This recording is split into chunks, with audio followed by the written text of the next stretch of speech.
Hi, it's Marty Duda here from the 13th floor, backstage at Austin City Limits. And not all the musicians here are from Austin. Some of them are from down south, Brazil. Yeah. This is Luisa Maita, and she's just finished performing a set just a few hours ago with her band. Very impressive. I enjoyed it immensely. And you have a new album out, which is a little different sounding than what most people think of as Brazilian music. So maybe you can tell me a little bit about the sound that you've got going on there. Well, I released my first album. It was more like Brazilian and a little bit modern too, and electronic. But the second album, each song is really different from the other song. Right.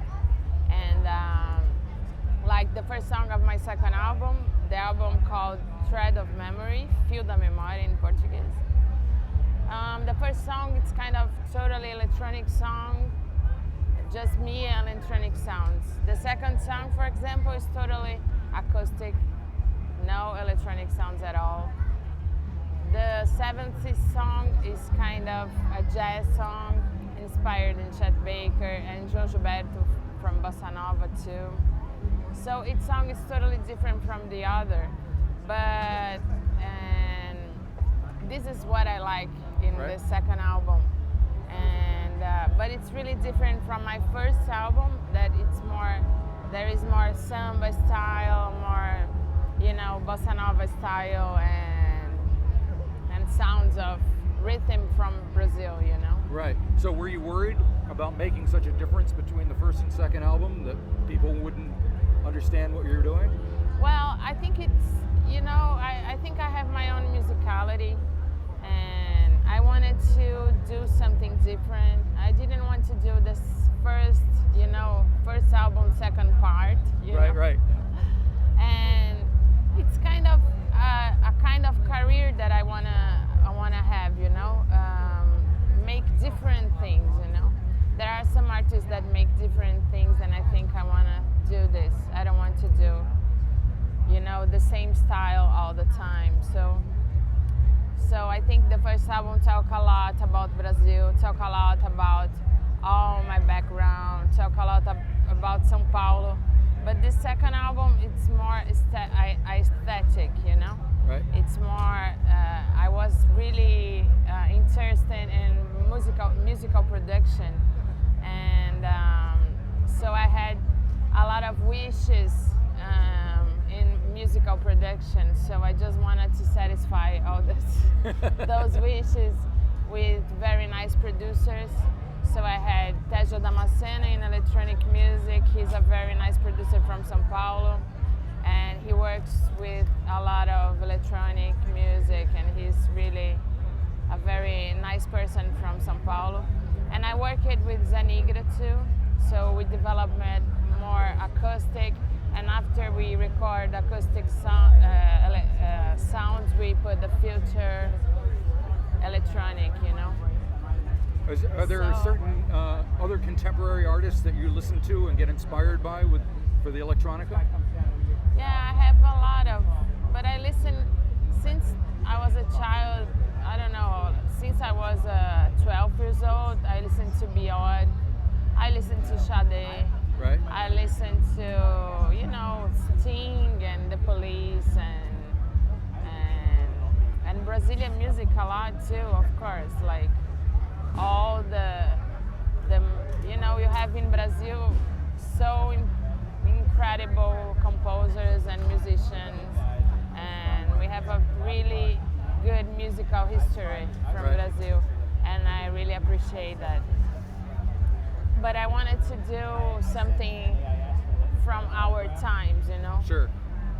the spirit of our times, and I just wanted to be part of this somehow, but in my own way, So I really wanted to do this, so I just did. And speaking of your own way, I saw your performance, and you definitely have your own way of performing as well. Your band, you had a three-piece band playing, very percussive, and your guitar and bass almost sounded like prog rock to me, What? progressive rock and roll. Uh-huh. And then you were kind of in another place. It kind of, there was a lot of percussion behind you, and then you seemed to be kind of over and above it all. What's kind of going on in your head when you're on stage and you're singing?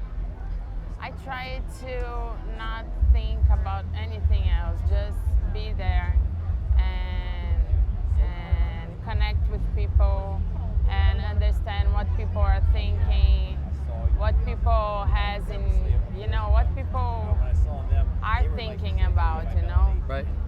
So I think, I don't know, I think it's very nice to connect with the public and my musicians too, and to be in a connection, everyone, and because we actually live the same thing in different ways, but so it's nice to be together, and I don't know, I think about this. All right. Now, for folks who may not be familiar with you, I was doing a little reading about you, and my understanding is your parents were very musical. Your mother was a concert promoter and your father was a musician. So, and they named you after an Antonio Jobim song. So it seems like you didn't have any choice but to be into music. Is that pretty much how it was for you? Were you just surrounded by music? Yes, I really tried to not be a musician because I knew it would be so difficult, and I knew exactly what musical life is. Right. It was, so I tried, but I had a big dream to be on the stage, and I couldn't resist, You tried, but you couldn't. I tried. Well, I'm glad you didn't. And it's been 6 years in between your first album and your second album. So what happened in between that time musically for you? Yeah, it was a long time between two albums. I don't want to do that again. Right. But the second album, it's kind of difficult thing to do, and I wanted to go in a way, and my partners wanted to go in another way, and I started to do something really electronic, and I said, oh my God, I wanted to go back to acoustic a little bit, and I think I didn't have some good songs enough Right. in that period, so I started to compose more. So, the album was ready in 2015, but we waited this time to, Right. to make these things in the right way. Okay. So you're going to be performing a lot more now? Yeah. Hopefully you can come down to New Zealand. It'd be nice to see down there. Would be wonderful. We have WOMAD that plays down there a lot with a lot of international musicians. And, Would be that would be a wonderful. perfect place for you to yeah. to show up. So, well, thank you very much for Thank talking you to me. too. I Thank appreciate you it. too. Yeah. Thank Good you. luck with everything. For you too. Thank you.